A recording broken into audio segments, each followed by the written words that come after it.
Hi guys, I'm Stephanie, and this is Inside Out.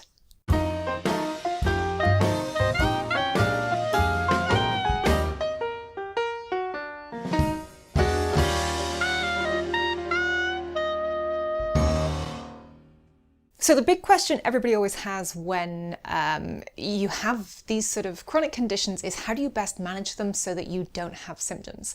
And I've done a lot of that through diet. I try not to take medication if I can, because obviously I'd rather fix this a natural way, if there is a natural way to fix this. So I'm going to go through a few of the diets that I've actually followed and the ones that I've had success with. And it's a fine balance of knowing how and when to work these diets in order to get the best results. And hopefully you guys might find something that you think will work for you that you could possibly give a try. Don't forget, if you do plan on changing your diet drastically, it's best to check this over with a doctor or physician first. I have no expertise here, even a nutritionist, whichever they are, someone who knows about this stuff if it might affect you because of other illnesses or problems that you have. I'm otherwise healthy, so it's pretty safe for me to follow these diets on a short-term basis, which is why I do it. When you first get diagnosed with hiatus hernia or acid reflux, there are a few things that you're recommended to cut out from your diet or limit from your diet.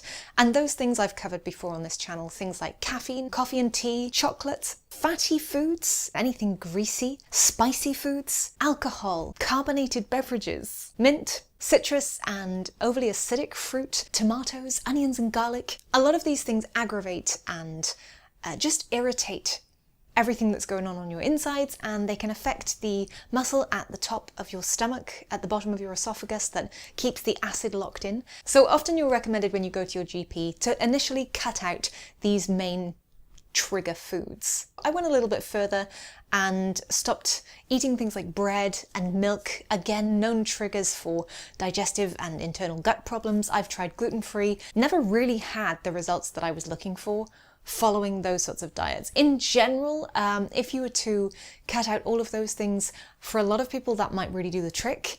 I think it depends on the stage and the severity of your condition and the symptoms that you experience. But initially you might get suggested to cut out these things. I can highly recommend trying that because that might be enough to reset everything back to normal and get you on the path to feeling good. Now, you might also have been recommended to go on the bland diet, and it's generally to allow your system to reset itself again. The longer you do it, you'll find that those foods have more flavor because your taste buds change a little bit, and food that once tasted of nothing will actually taste of something. You'll find those natural earthy flavors coming through. But generally what it means is to avoid anything spicy or with a strong flavor, anything smoked even, or anything that really excites your senses, to cut that out. Now, you might find that if you try this for a few weeks, it really does help your symptoms out. I have tried this in the past and it has worked for a period of time. I personally find it's not something I can stick to on a regular basis though, especially because a lot of the elements in a bland diet, such as bread and pasta and milk and things like that, I tend to have a few problems with anyway. So it's worth a try if you think your symptoms are aggravated by strong flavored foods. Hopefully this might work for you. It's a pretty safe diet to follow. Just be sure that you get a good range of everything in there. Low acid diet or alkaline diet. Now, I followed this for a number of weeks when I was experiencing symptoms of acute acid reflux. So that was burning in the chest, a sore throat, constant pain in the back of my throat, trouble swallowing, pain in the chest, the breastbone, and even a pain right at the top of the stomach here as well. Even if you've got pain across your back or your shoulders, this can be to do with an irritated esophagus.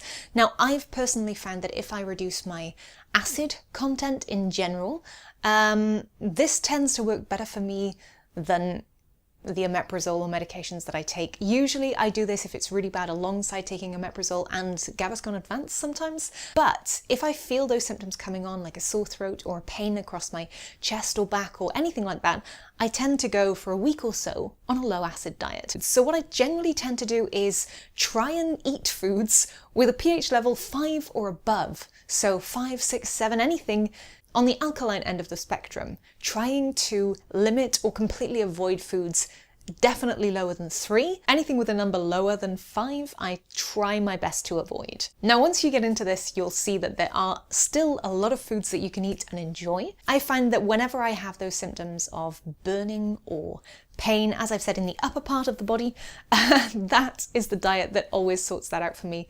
Just kind of gives my system a little bit of time to reset and feel better.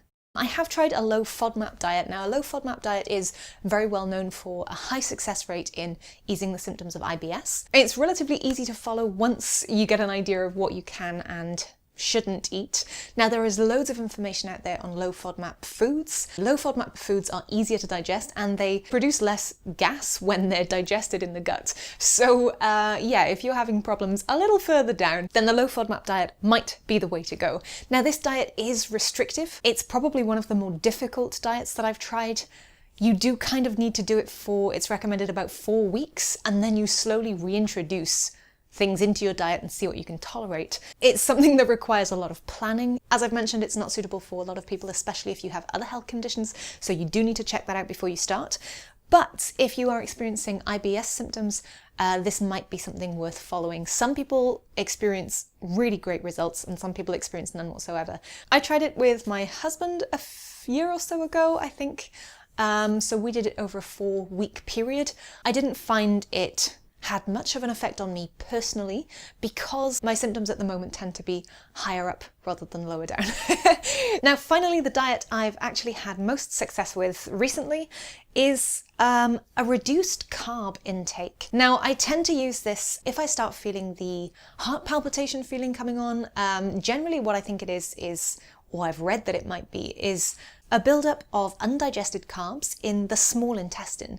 Now, apparently this can cause all sorts of irritation back up towards the gut and even the esophagus. And because of that, I found that reducing my carb intake for a week or 2 really allows my system to heal and feel great for like a month or 6 weeks after that, and then I can pretty much get away with eating whatever I want. Now, although that's not a healthy cycle to be involved in, it does give you a little bit more flexibility with your food. It gives you a break from your symptoms, and it does seem to be a way that I can enjoy food, enjoy my life around food, and still participate in things that I would otherwise not be able to do. Now, for a long time I was trying all sorts of things, the bland and restrictive diets, and I was finding that they didn't actually work for me.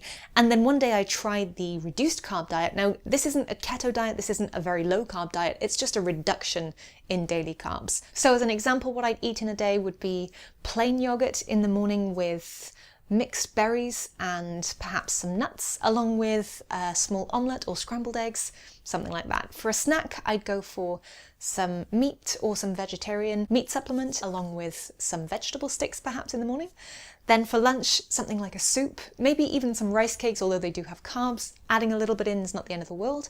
Later on in the day, something like peanut butter on some sort of low-carb cracker. Again, if you haven't had any additional fruit, you could add in some low-carb fruit or veg. And there are even recipes out there on the internet for low-carb cakes that you can make, mug cakes in your microwave, or anything like that.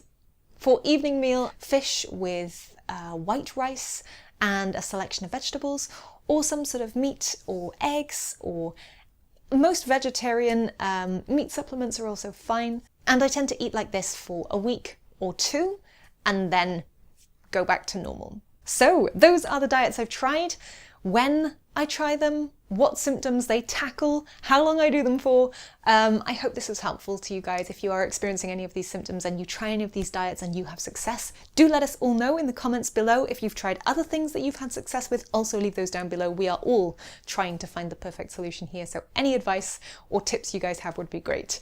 Thanks for watching. I hope you enjoyed this video. If you have suggestions for future videos that you'd like to see, let me know down below as well. And that's about it from me. I'll see you guys next week with another video. Stay safe, stay happy, stay healthy, and I'll see you soon. Bye.